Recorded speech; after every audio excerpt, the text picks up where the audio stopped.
கையில் தீபம் இருந்தும் நான் கண்ணில்லாமல் வாழ்ந்தேன். கண்ணை தந்தும் உன்னை நான் அன்னை போல காப்பேன்.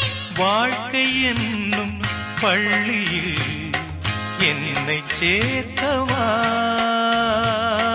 வாழ்க்கை என்னும் பள்ளியில் என்னை சேர்க்கவா.